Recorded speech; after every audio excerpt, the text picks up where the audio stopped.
YouTube, my name is Mesa Sean, and welcome back to another Borderlands 3 video. Okay folks, I finally got some hands-on time with Borderlands 3, thanks to 2K and Gearbox for bringing me out to Los Angeles to play Borderlands 3. In fact, I've got about an hour and 30 minutes worth of footage. In this video, I want to go over my overall kind of first impressions, talk about the character that I'm playing on, the assassin, Zane, what's new, what's different to the franchise, and then I'll probably roll out some raw gameplay at the end so you can hear and, well, see the action. But expect a lot of Borderlands 3 videos because I have so much content to go over with you guys, but I really want to give you my first impressions of this game. First off, I think they nailed it. The game is absolutely amazing, or from at least what I got to play so far, which was a main mission and then like a side mission or two and doing a little bit of exploring and playing with a whole lot of loot. And as you can see, I'm sliding around a lot. Well, you know what? Let's talk about that for a second. The movement in this game feels way different, but way better in Borderlands 3 compared to previous Borderlands titles. Borderlands 3 feels way less clunky than previous Borderlands titles, and I think that's due to a couple of things. One is obviously the sliding. You can run up and then hit slide, and you could slide into an enemy and melee them or hit them in the face with a shotgun, but you also have mantling. I know mantling, it may seem like a trivial thing, but man, that was really annoying in previous Borderlands titles when you would go to jump up on a ledge and unless you were just at the perfect jump or perfect spot, you can't get up there. Well, if you just get slightly near like a ledge or something, the character will auto-mantle onto that ledge. Another trivial thing that I think is amazing is whenever you open up a loot crate and you have ammo in there, no longer do you have to press square or whatever button it is on your console or PC to pick up that whatever ammo or grenades or whatever. You just open up the loot box and you just literally just walk over it and you automatically pick it up. Thank you Gearbox for putting that in the game. Nothing was more annoying than opening up a loot crate to get ammo and then you got to keep spamming square because I'm on PlayStation 4.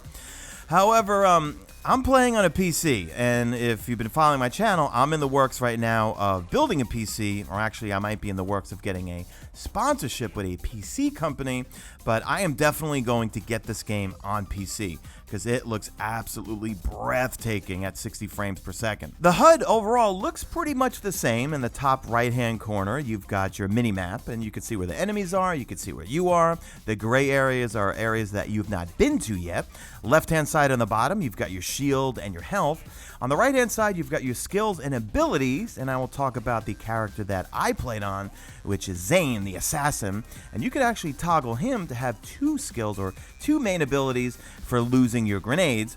But also with the weapons, certain weapons have different firing modes, and you will use your D-pad, or at least on the setup that I had, you would use your D-pad to switch firing modes. Like I had this one weapon, I could either shoot it as like a minigun sort of, or I could shoot it as kind of like a blast type of thing where it would fire off an explosive type of area of effect, a detonation type of thing. Really, really cool. I loved how they cleaned up the in-game menu when you're inspecting your weapons and taking a look at all the gear that you have, your backpack and so forth, but also check out what they did to the map.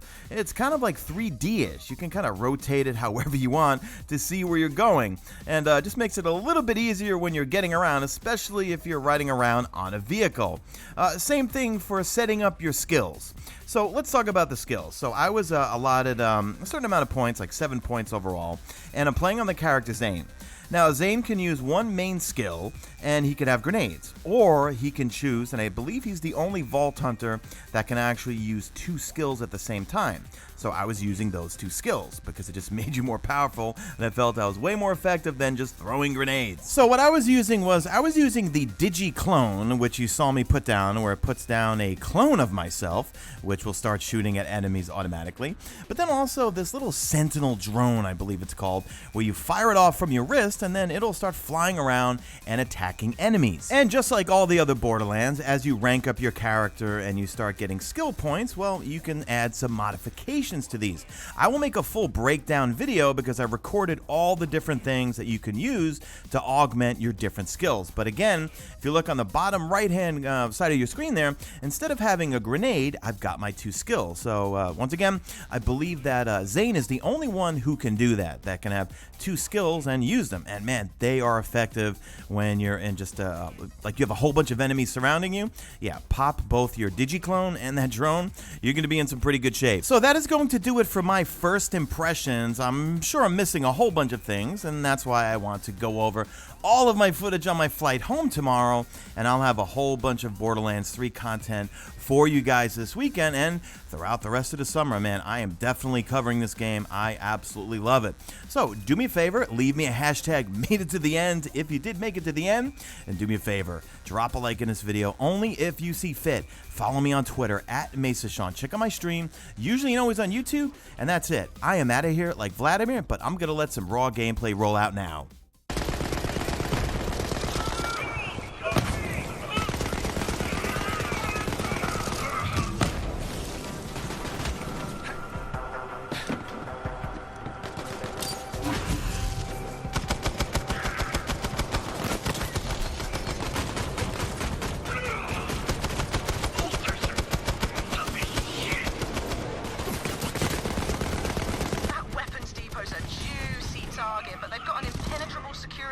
Surrounding it. If you somehow crack it open, you're gonna find some quality firepower in there.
The first Vault Hunter.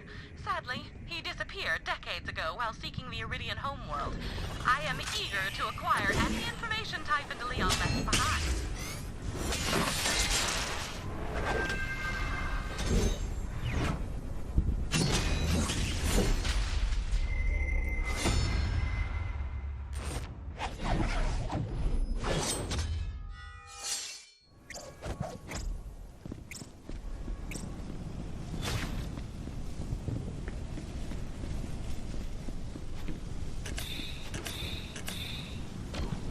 Vault Hunter.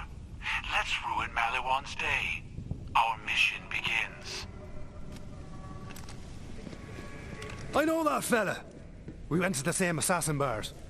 That's Zero. He used to be a Crimson Raider like you. Wondered where he'd ended up. He's always been a little cryptic, but he's as deadly as they come.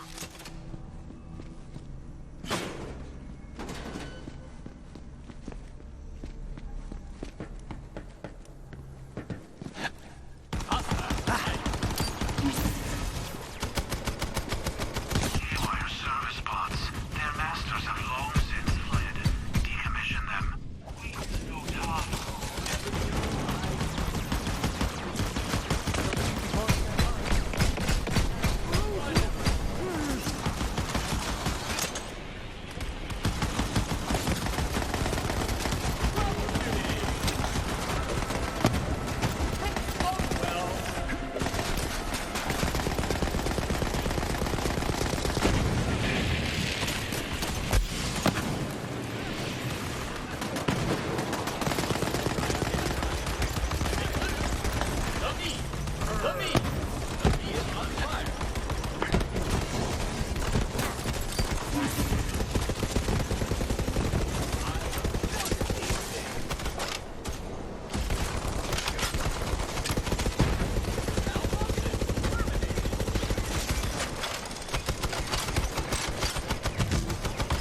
All bots demolished. Lower that shield so we can loot some sweet weapons.